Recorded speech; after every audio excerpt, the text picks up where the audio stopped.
Alrighty, I can't tell you how many takes I've actually done on this one. We kept having some background noise. So anyway, we've got it set. We're all ready to go. We're gonna do our what do you call it? Our aileron push rods right now. And I've already done one of them for you, well, half of one, on one of the last videos. I'll probably still upload it anyway. What I'm gonna do is I'm gonna do the exact same thing with this one. The only difference is, actually no, with this one I won't have any difference, because what it's going to be, what I'm going to end up doing is, instead of actually heat shrinking the actual heat shrink, I'm just going to slide the heat shrink over it, and while there's still some wet glue on it, so we won't need to get in there with any heat and melt your foam. So now what we're going to do is we're going to keep this one in here, and if you have any tension on your aileron rod like I do right here, what you're going to want to do is, I forgot to do this earlier, what you're going to want to do is just bend it a bit. Just make sure you have it at that angle so that way it's not fighting to get to the servo. So just pop it through. There we go, that's much better. That makes it much easier. We've got plenty of rotation there. So let's get started on this one. You're going to need your wire. It comes with your kit. Same thing as the last one, you're just going to make a little 90-degree angle right at the tip here, about the width of the pliers, and another little 90 right there. So it should look like this. You can see that. So now what we're going to do is we're just going to clip it to about 1.5 inches. 1.5 inches left over here. Well, that's about 1 inch actually, but it doesn't matter. I'm going to put mine on the inner hole just because it's a little bit easier on the servo, and I still get plenty of throw. So before we glue this, you're going to need another piece of heat shrink. I almost always forget to do this, and then I have to go and break off the old glue. You're going to need another piece of heat shrink about 1 inch long. Just cut a little slice of it really quick. Slide it over the rod. That'll be my alarm clock. So now you're going to, what you want to do is you just want you just want to put a light tack on it right now, just so that it stays there. I hate when I have to do this. I have to reach over with my other hand, grab the kicker. Make sure your kicker's in a good spot before you glue it, so you can get to it easier. Now you're just going to put another. Now you're going to actually lay it on there heavy. Make it kind of thick there, just to the point where it doesn't drip. So now we've got that on there. Let's just slide it over, see how well it fits. We could put a little bit more glue on there to make it tighter.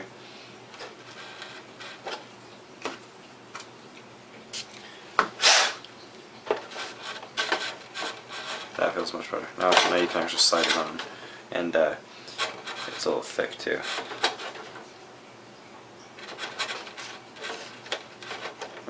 Make sure this is all loose in here and you don't have that changed. So now let's go ahead and put some wet glue on there, because you still have some old kicker on there. Make it kind of quick. Just bring it on there and slide it forward. Got the old glue there and put it on the wax paper.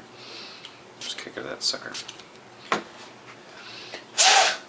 Now if you want to, if you really feel like you need to go in there and tighten that heat shrink, what you want to do is do this while the top fuselage isn't on there. So let's just take our lighter and do it at an angle here.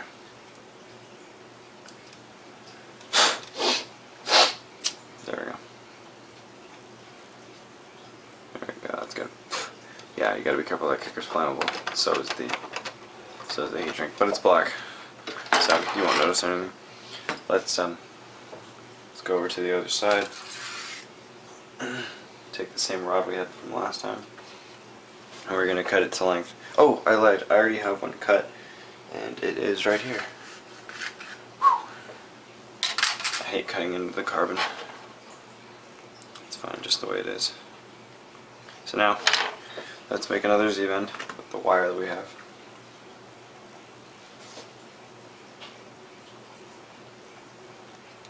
Cut a little 90 there, or bend a little 90. You're going to bend another little 90 over here. Might actually be less than 90 because of the angle we're at on this one. Now, for the first one, you don't really need to have it in the horn. That's only when you do it over here. So right now, you can just tack it while it's in your hand, and you want it to be kind of far enough away from the edge there so it doesn't bind up. I'm gonna tack it really quick.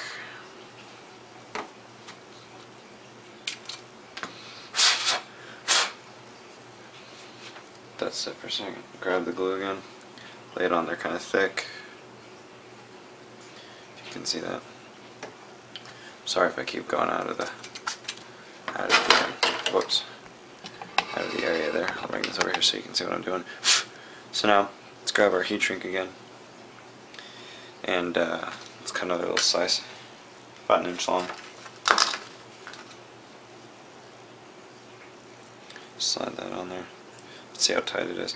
That's perfect. So let's put some. Actually, it's a little too tight, so I'm gonna sand it down just a bit. There, that's better. Okay, so let's put a little bit of wet glue on, and then slide it on top of that. Hope I can get any glue out of this bottle.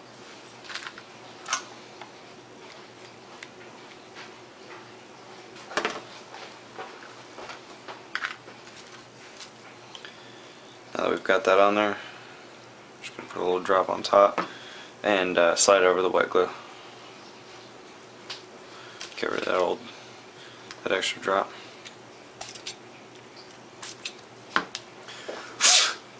And now, because it's not on the plane yet and it's still in your hands, you can probably just heat it up a little bit.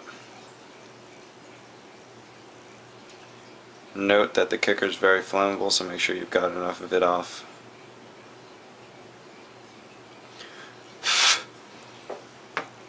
There we go. So we've got that one done.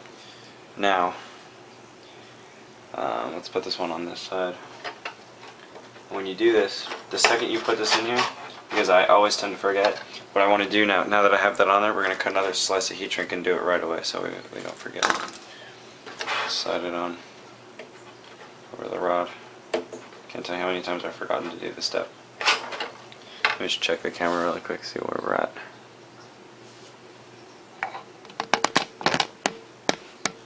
There we go. Sorry about that, I kept forgetting I have it over my hands. So yeah, I just put it back in the horn, and I slid the heat shrink over. So now we're going to get started on this Z-bend over here. So let's make another Z-bend.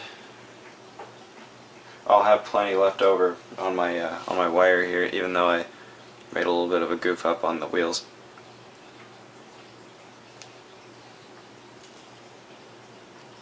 Let's cut that to about 1.5 inches. I'm going to put it on the inside hole just for more torque. The closer you go into the servo, the more torque you have. The further out, the more throw you get. Over here, it's the exact opposite. The further up you go, the more torque you have. The closer down you go, the more throw you have. So pay attention to that.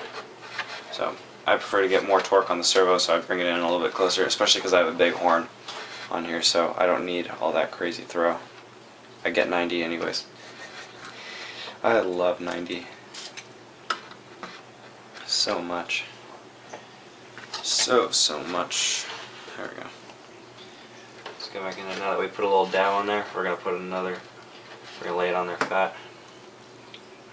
I'm going to kind of even that out a bit. Don't do that at home. Kids don't try that at home. Yeah, that should be fine. Let's check it really quick. It could be a little tighter. Let's put a little bit more on there. Make sure that's tight enough. Or let's make sure that's hard. Now let's see how tight this is now.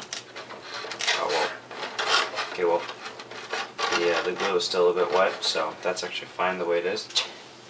That went on a little bit quicker than I had wanted to, but it's not a big deal if that happens. Let's grab our lighter, just because it's a little loose.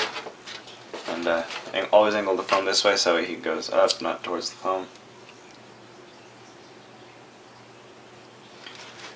That's plenty. So now, that part is done. So now let's check our throws. This part always makes me happy. Let's try this. Whoops. Take a step by hand. So now, dang it.